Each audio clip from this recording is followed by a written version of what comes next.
Hello అండి. అందరికీ నమస్తే. అందరూ ఎలా ఉన్నారు? బాగున్నారా? నేను కూడా బాగున్నాను. ఫ్లవర్స్ అయితే చాలా బాగున్నాయి కదా! ఇవైతే మా ఇంటి దగ్గర చెట్లు. కొన్నిటి పేర్లు కూడా తెలీదు. మా అత్తయ్య పట్టుకుంది కదా! అదైతే నువ్వుల చెట్టు. ఇంకా ఇవైతే మోరంగడ్డ, అదే అండి గెన్సిగడ్డ చెట్లు. ఇవైతే బెండకాయ, మధ్యలో దోసకాయ చెట్లున్నాయి. ఇంకా వంకాయ, బంతి చెట్లయితే ఉన్నాయి. ఇవి చూస్తున్నప్పుడే అయితే కోతులైతే వచ్చాయండి. మా చిన్నదైతే మంకీ మంకీ అని అరుస్తుంది. ఫుల్ ఎక్సైట్ అయిపోతుంది వాటిని చూసి. అవైతే మనుషుల మీద అయితే పడి కరుస్తాయంట. మా అత్త అయితే లోపలికి రండి అని చెప్తుంది. ఇంకా మేమైతే ఈరోజే అయితే ఊరి నుంచి అయితే వెళ్తున్నామండి సిటీకి. వెళ్ళాలంటే బాధగానే ఉంది, కానీ వెళ్ళాలి కదా. ఏదో ఇంటి నుంచి హాస్టల్కి వెళ్తున్న ఫీలింగ్ అయితే వస్తుంది, కానీ తప్పదు వెళ్ళాలి. ఇంకా మా మామయ్య అయితే ఊరికి వెళ్తున్నామనేసి కరివేపాకు అయితే తీసుకొని వచ్చేసాడు. ఇంకా మా అత్తయ్య అయితే ఆ కరివేపాకు అంతటిని అయితే కవర్లో అయితే పెడుతుంది. ఇంకా కరివేపాకు, అలాగే అల్లం వెల్లుల్లి పేస్ట్, కారం అలాంటివి ఏమైనా చిన్న చిన్నవి ఉంటే అన్నీ అయితే ఇప్పుడే సర్ది పెట్టేస్తుంది.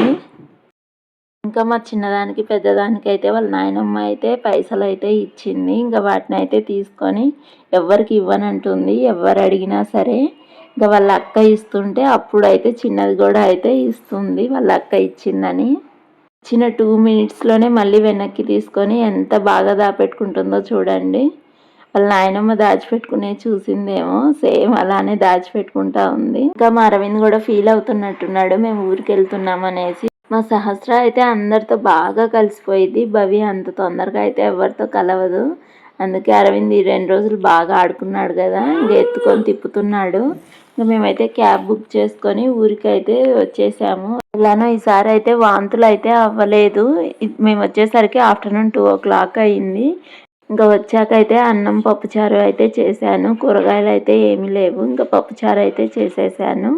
ఇంకా ఫస్ట్ అయితే అన్నం తినేసి కాసేపు అయితే పడుకున్నాము.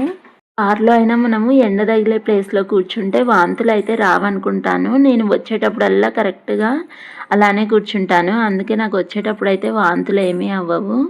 ఇంకా అలా కాసేపు ఆగాక అయితే కరివేపాకు అయితే పంపించింది కదా, కరివేపాకు మొత్తాన్ని అయితే దూసి పెట్టుకుందాం అనేసి మొత్తం కరివేపాకుని తీసేసుకొని దూసి అయితే పెట్టుకుంటున్నాను.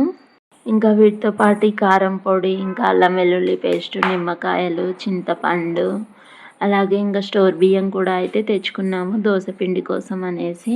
ఇంకా ఈ చింతపండు అయితే కొన్నది కాదు, చెట్టు మీద నుంచి అయితే తీసారంట మా మామయ్య వాళ్ళ ఇంటి దగ్గర.